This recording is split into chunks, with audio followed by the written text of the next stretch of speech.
جی بھائی صاحب، اب کون سی دعا کی طرف چلیں؟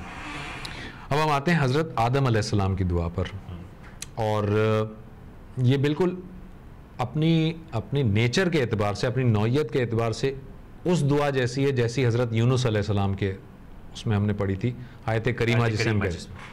یعنی حضرت یونس علیہ السلام کو احساس ہوا کہ میں نے غلطی کی اور اس غلطی پہ معافی مانگ رہے ہیں، اور سخت آزمائش میں تھے، اس پہ معافی مانگ رہے ہیں. بالکل اسی نوعیت کی یہ دعا ہے، اور سچویشن بھی تقریباً سچویشن بھی آلموسٹ اسی طرح کی ہے.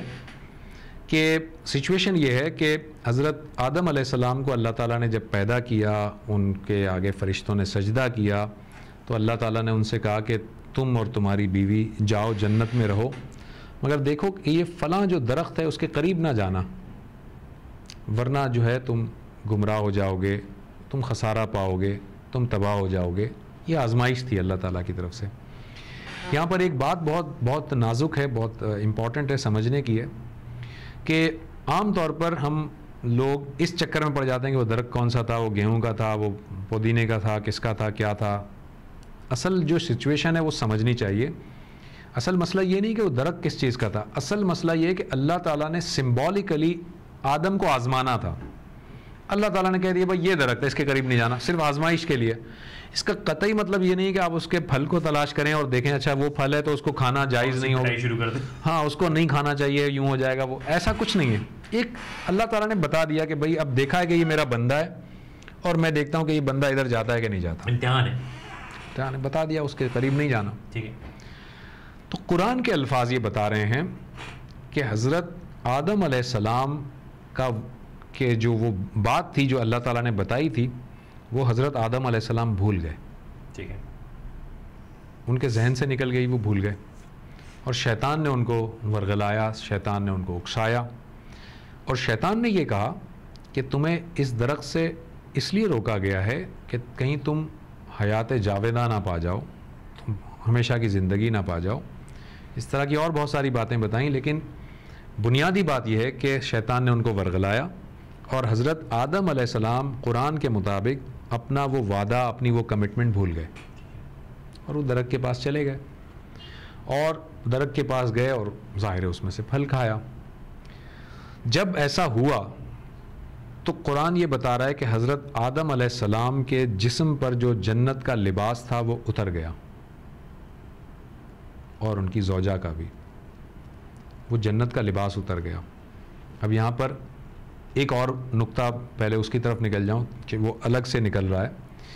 اس سے یہ ثابت ہوا کہ حضرت آدم علیہ السلام جنت کا جب وہ لباس اتر گیا تو وہ فوراً اپنے جسم کو پتوں سے ڈھانکنے لگے، جنت کے درختوں کے پتے لیے اور ڈھانکنے لگے. اس ایٹیٹیوڈ سے دو باتیں پتہ چلی. ایک تو یہ کہ جو ہم کہتے ہیں کہ انسان جو ہے وہ پتھروں کے زمانے میں جب تھا تو انسان جو ہے وہ ہوش نہیں تھا، ننگا گھومتا تھا، برہنہ رہتا تھا. غلط ہے یہ بات. ہمیں بتایا جا رہا ہے کہ جو انسان، جسے انسان کہا جاتا ہے، ہومو سیپین کی بات نہیں ہو رہی ہے، جسے ہم انسان سمجھ رہے ہیں، جسے آدم کہا گیا تھا، وہ آدم اتنا شعور والا تھا کہ اسے لباس پہننا، اسے پتا تھا کہ لباس پہننا ہے، اور اسے یہ بھی شعور تھا کہ جب لباس اس کے جسم سے اتر گیا تو وہ پتوں سے اپنے جسم کو ڈھانکنے لگا. یعنی اسے شرمندگی محسوس ہوئی، اسے حیا محسوس ہوئی. اس کا مطلب انسان کو جہالت کے اندھیروں میں ہی نہیں رکھا گیا، شروع سے ہی آدم سے لے کر ہدایت کنٹینیو آتی رہی ہے. تو وہ ہدایت پہلے سے موجود تھی. تو یہ جب ہوا تو اب کیا ہوا؟ جیسے یہ معاملہ ہوا تو حضرت آدم علیہ السلام کو اپنی غلطی کا احساس ہوا. اب یہاں پر آپ دیکھیں شیطان کا اور آدم کا، ہم نے شاید کسی وہی پرانی والی بات جو آپ نے کہی تھی کہ اللہ کے قریب جو لوگ ہوتے ہیں میں غلطی کرتے، میں وہی بتا رہا ہوں، میں وہی بتا رہا ہوں کہ ہم نے کسی پروگرام میں بات کی تھی، پچھلے پروگرام میں، کہ اللہ کے بندوں میں اور اللہ کے نافرمانوں میں فرق کیا ہے. کہ اللہ کے نافرمان بھی غلطی کرتے ہیں، گناہ کرتے ہیں، اللہ کے بندے بھی کرتے ہیں. لیکن اللہ کا بندہ جب ہوتا ہے تو وہ جب گناہ کرتا ہے تو اسے فوراً اللہ یاد آتا ہے، فوراً وہ پلٹنے کی، فوراً استغفار کی سوچتا ہے، فکر میں آ جاتا ہے، توبہ یو ٹرن کرتا ہے.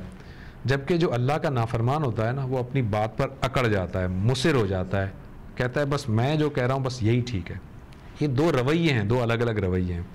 تو حضرت آدم علیہ السلام کا اس وقت رویہ یہ تھا کہ وہ فوراً گڑ گڑائے، لیکن چونکہ حضرت آدم علیہ السلام کو اللہ تعالیٰ نے اس وقت تک جتنا علم دیا تھا اتنا ہی علم انہیں تھا. بے شک جب وہ گڑ گڑائے تو انہوں نے اللہ تعالیٰ سے کہا یا اللہ مجھے پشیمانی ہے اپنے اس گناہ کی، لیکن مجھے نہیں معلوم کہ میں اپنے اس گناہ کا ایکسکیوز کیسے کروں، اس کی سوری کیسے کروں، اس کا استغفار کیسے کروں.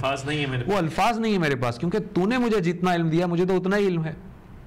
تو قرآن کہتا ہے کہ فَتَلَقَّى آدَمُ مِن رَبِّهِ كَلِمَاتٍ فَتَابَ عَلَيْهِ، کہ اللہ تعالیٰ نے فتلقا، اللہ تعالیٰ نے القاء کیے، اللہ تعالیٰ نے القاء کیے آدم کے اوپر چند کلمات جن سے کہ آدم نے توبہ کی. فتاب علیہ، جن سے آدم نے توبہ کی. وہ کلمات کیا تھے؟ وہ یہ دعا ہے جو ہم کرنے جا رہے ہیں. وہ تھے سورہ ہود آیت نمبر سورہ آراف آیت نمبر 23. آراف کی آیت 23 یہ ہے ربنا ظلمنا انفسنا وَإِن لَّمْ تَغْفِرْ لَنَا وَتَرْحَمْنَا لَنَكُونَنَّ مِنَ الْخَاسِرِينَ. اب ذرا اس کو میں نے جو شروع میں کہا تھا کہ حضرت یونس علیہ السلام کی دعا سے نیچر میں ملتی جلتی ہے، ذرا ادھر بھی جائیے. وہاں انہوں نے اعتراف کیا تھا نا کہ میں ظالموں میں سے ہوں. انی کنت، یہاں حضرت آدم اعتراف کرتے ہیں ربنا ظلمنا انفسنا، کہ اللہ ہم نے اپنی جانوں پر خود ظلم ڈھایا ہے. دیکھیں ظلم، وہاں پر بھی ظلم کا اعتراف کیا تھا، یہاں پر بھی پیغمبر نے وہی اعتراف کیا. بہت بڑی بات، بہت بڑی بات ہے. ایک بات اور یاد رکھ لیجئے کہ اللہ تعالیٰ نے ظلم کا جو لفظ استعمال کیا ہے نا قرآن میں، اور بہت ساری جگہوں پر استعمال ہوا ہے، اللہ تعالیٰ نے یہ لفظ شرک کے معنوں میں بھی استعمال کیا ہے.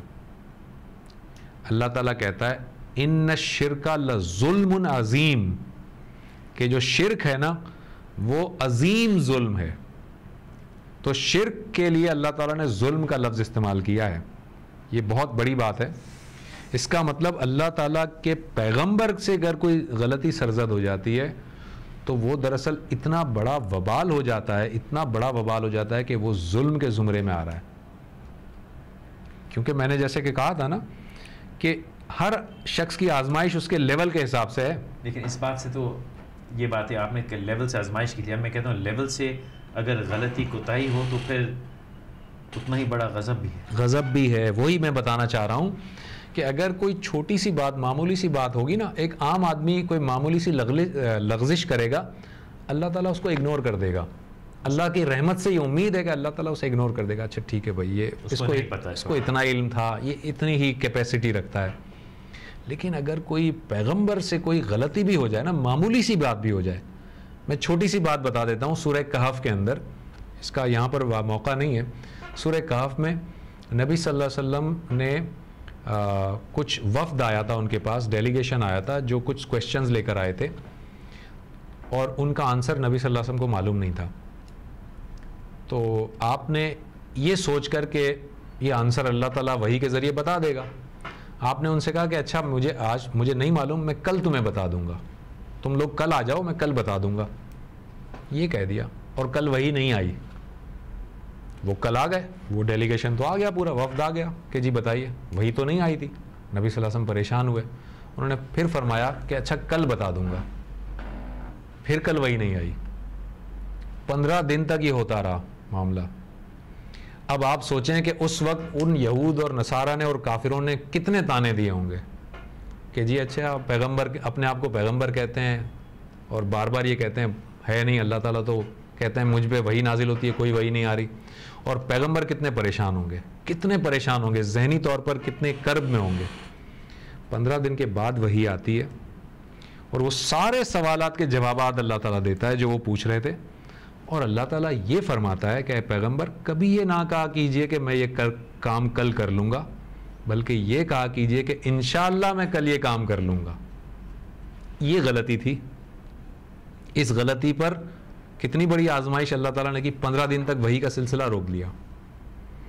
یہ معمولی غلطیاں بھی پیغمبروں کے لیول پر اگر ہوں تو وہ اتنی بڑی بات بن جاتی ہیں کہ اس کی تصحیح کرنا اللہ کے لیے ضروری ہوتا ہے. اللہ تعالیٰ سے تصحیح کرتا ہے. اگر میں اپنی روزمرہ زندگی پہ اس چیز سے کچھ سیکھنا چاہوں تو میں یہ کہوں گا کہ اگر مجھے نہیں پتا کچھ بھی اور میں غلطی کرتا ہوں، کلیم کرتا ہوں، ٹھیک ہے، لیکن جیسے جیسے میری عقل و شعور میں اضافہ ہوتا ہے پھر میں غلطیاں کرتا ہوں، جیسے جیسے میرا لیول بڑھتا ہے. اسی لیے تو کہتے ہیں کہ جو علم ہے نا وہ نعمت تو ہے، لیکن جتنا علم ہے اتنی بڑی آزمائش بھی ہے.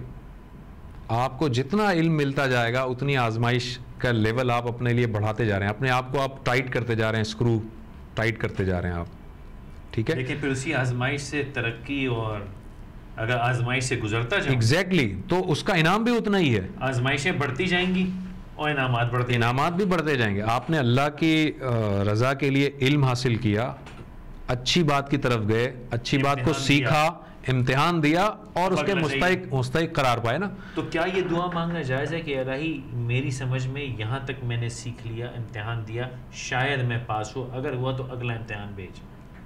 اس کے لیے میں آپ کو بتاؤں، یہ ہم اور اگلی نشست میں کریں گے۔ سورہ بقرہ کی اختتامی جو آیات ہیں اس میں اللہ تعالیٰ سے آزمائش نہ مانگنے کی دعا کی گئی ہے۔ کبھی بھی اللہ تعالیٰ سے آزمائش نہ مانگیں، کبھی بھی اللہ تعالیٰ سے امتحان نہ مانگیں، کیونکہ آپ کو نہیں پتا کہ اللہ تعالیٰ امتحان میں جب ڈالے گا تو کیسے ڈالے گا۔ تو اللہ تعالیٰ سے آزمائش کبھی نہیں مانگنی چاہیے، نیور۔ ہمیشہ اللہ تعالیٰ سے آزمائش کی پناہ مانگنی چاہیے کہ آزمائش میں تو نہ ڈال ہمیں، کیونکہ اللہ تعالیٰ تو آزمائش میں ڈال دے گا، لیکن ہمیں نہیں پتا کہ ہم اس آزمائش پہ پورے اتریں گے یا نہیں اتریں گے۔ اگر نہیں اترے تو جتنا کیا کرایا سب زیرو پر آ جائے گا۔ تو اس لیے آزمائش تو نہیں مانگنی چاہیے اللہ تعالیٰ سے، اللہ تعالیٰ سے اس کا فضل مانگنا چاہیے۔ وہ کہتے ہیں نا اللہ تعالیٰ سے عدل نہیں مانگنا چاہیے، پناہ مانگنی چاہیے۔ بلکہ ایک بڑی بات میں بتا دوں، جتنے پیغمبروں کی آپ دعا دیکھ لیں، اللہ تعالیٰ سے عدل کسی نے نہیں مانگا، اللہ تعالیٰ سے فضل مانگا ہے۔ اللہ تعالیٰ سے عدل ہو گیا تو کہیں کے نہیں رہیں گے ہم۔ تو عدل نہیں مانگو اللہ تعالیٰ سے، اللہ تعالیٰ سے اس کا فضل مانگو۔ یا اللہ ہم تو گناہ گار ہیں، چھوٹے موٹے، ہم تو یہ کرتے رہتے ہیں، میری اب عبادات بھی ٹوٹی پھوٹی سی ہیں، تو اپنے فضل سے، اپنے رحم سے بس ہمیں معاف کر دے۔ تو نہ آزمائش مانگو، نہ عدل مانگو، فضل مانگو۔ اس دعا کا ترجمہ تو یہ دعا یہ ہے، ربنا ظلمنا انفسنا، کہ اے ہمارے رب ہم نے اپنی جانوں پر خود سے ظلم کیا، وَإِن لَّمْ تَغْفِرْ لَنَا، اور اگر تو نے ہماری مغفرت نہ کی، وَإِن لَّمْ تَغْفِرْ لَنَا وَتَرْحَمْنَا، اگر تو نے ہماری مغفرت نہ کی اور پھر ہم پر رحمت نہ نازل کی، لَنَكُونَنَّ مِنَ الْخَاسِرِينَ، تو ہم تو خسارہ پانے والوں میں شامل ہو جائیں گے۔ یعنی ہمارے لیے پھر تباہی ہے، بربادی ہے اگر تو نے ہمارا ہاتھ نہ پکڑا، تو نے ہمارا استغفار قبول نہ کیا، اور استغفار خالی قبول نہیں کرنا بلکہ اس کے بعد رحمتیں ہمارے اوپر نہ نازل کی، تو ہم تو تباہ ہو جائیں گے۔ میرے دل کے بڑے قریب ہے سورہ عصر۔ تو یہ جو خاسرین والی بات ہے، میں خسر، وہ 4 شکیں جو ہیں اگر وہ نہ کی تو زمانے کی قسم خسارہ، زمانے کی قسم۔ وہ تو اللہ تعالیٰ خود قسم کھا کے کہہ رہا ہے کہ یہ لوگ جو ہوں گے جن میں یہ کیٹیگری، یہ والی صفات نہیں ہوں گی، تو میں قسم کھا کے کہتا ہوں کہ سب خسارے میں ہوں گے۔ اور میں اس کو اس طرح بھی کبھی سمجھنا ہو، سمجھانے کی تو میری اوقات نہیں، میں کہتا ہوں کہ اگر یہ نہ کرنے پہ قسم ہے خسارے کی، تو یہ کرنے پہ پھر سوچو کہ کیا وعدہ ہوا۔ اگر یہ کر لیا تو پھر اللہ تعالیٰ نے تو کہا ہے کہ مطلب میرا وعدہ ہے لوگوں سے کہ اگر وہ میرے بتائے ہوئے اس پہ راستے پہ قائم رہے تو میرا وعدہ ہے کہ ان کے لیے کوئی خوف نہیں ہے اور کوئی غم نہیں ہے۔ ایک بات سورہ بقرہ میں ہے کہ اللہ تعالیٰ اپنے مومنین بندوں سے کہتا ہے کہ تمہارے لیے کوئی خوف نہیں ہے اور کوئی غم نہیں ہے۔ یہ دو جو الفاظ ہیں نا، خوف اور غم، لا خوف علیہم ولا ہم یحزنون، تمہارے لیے کوئی خوف نہیں ہے اور غم نہیں ہے۔ ہمیشہ یاد رکھیں، خوف جو ہوتا ہے نا انسان کو، وہ مستقبل کا ہوتا ہے، اور غم جو ہوتا ہے نا وہ ماضی کا پچھتاوا ہوتا ہے۔ تو اللہ تعالیٰ کہتا ہے کہ جو میرے بندے ہوں گے نا، وہ قیامت کے دن جب آئیں گے تو ان کے لیے کوئی خوف بھی نہیں ہوگا، کوئی غم بھی نہیں ہوگا، انہیں اپنے ماضی کی سارا جو ریکارڈ ہے وہ دھلا ہوا ملے گا، کوئی پچھتاوا نہیں، کوئی غم نہیں ہوگا، اور انہیں مستقبل کی کوئی فکر نہیں ہوگی، کوئی خوف نہیں ہوگا، کیونکہ وہ ہمیشہ جنت میں رہیں گے۔ یہاں پہ اس دعا